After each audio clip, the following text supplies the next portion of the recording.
guys, ganap nga, ikikwento ko lang sa inyo kung ano ang ilan sa mga kaganapan nung kami nga ay nagpunta dito sa Sagada. Ay grabe, super tagal na nung video na to pero gusto ko lang i-share sa inyo dahil Diyos ko, ayoko naman mabulok dito sa phone ko. Nakshoot ha? Pero ayun na nga, ang ganda nga nung pinag-stayan namin dito dahil may katabi silang karinderya na talaga naman napakasarap ng mga luto. Isa sobrang sarap nga, malapit na nilang matapatan ng sinigang ni Angeline Mapagmahal. Ay shit, nung nagpunta nga kami dito sa Sagada, sobrang lamig, what more pa kaya ngayon? Ang chika nga ay pumapalo nga daw ng 13 degrees ngayon doon sa Sagada. Ay Diyos ko, karimla, hindi ka makakalabas ng hindi naka-boots para ka lang nag-Japan. Pagkatapos nga naming mag-lunch ay inaya nga namin sila ate at si kuyang driver na i-tour nga kami dito. Alam niyo ba guys, ang lakas maka-fresh dito sa Sagada. Feeling ko nga pag uwi ko ng Pampanga, sarado na lahat ng pores ko sa mukha. Nakshoot ha?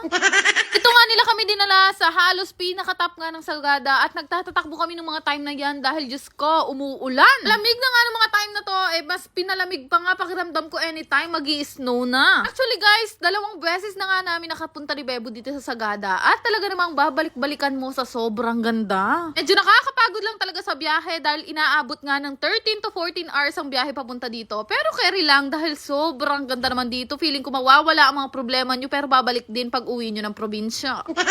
Makiat nga lang kami dito sa pinakatuktok at wala na pala dito yung pandesal na kinakain namin. Kaya naman naisip na lang namin na umorder nga ng pizza. Alam nyo ba guys, sobrang bait ng may-ari ng bakery na to. Pinapasok pa nga nila kami at nakakatuwa lang dahil yung anak niya marunong nga magkapampangan. Highly recommended ko yung cinnamon bread nila dito kahit hindi ako kumakain ng cinnamon. Una ko nga napansin pala sa kanila, yung mga aspin nila dito ang gaganda ng kutis. Seryoso guys, ang kikinis nila. Ano kaya skincare nila? Nakshoot ha? Maya-maya nga, meron nga akong naisip na ikadidisgrasya nga namin. Inaya ko nga sila na sumakay nga dito sa taas ng jeep. Napanood ko kasi yan kay Marian Rivera nun sa movie nila ni Ding Dong Dantes. Siyempre, dahil nandito na nga kami, gusto rin namin yun ma-experience. Saktong-sakto, sobrang lamig nga ngayon dito. Ang tanong lang, kaninong jeep ang sinakyan namin na to, nakshoot ha? Ay grabe, sabi ko nga ang lakas na loob ko sumakay pa sa pinakaharapan. Ewan ko na lang talaga, isang ngud-ngud lang ako dyan, mawawala ang implant ko. Sobrang saya nga na experience namin dito at sabi ko nga sa inyo, pag nagpunta kayo dito sa Sagada, itry nyo rin to kahit hindi nyo kakilala yung driver. Kaya lang, matindihang kapit lang ang labanan kung ayaw mo maagang mamaalam.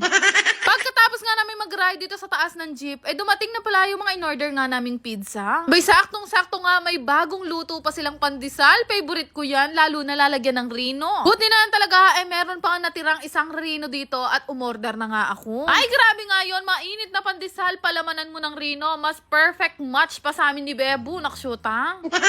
Pangalawang araw pa nga lang namin dito sa Sagada at palagay ko hindi nasasadsad yung baon namin pera kakakain, nakshoot ha?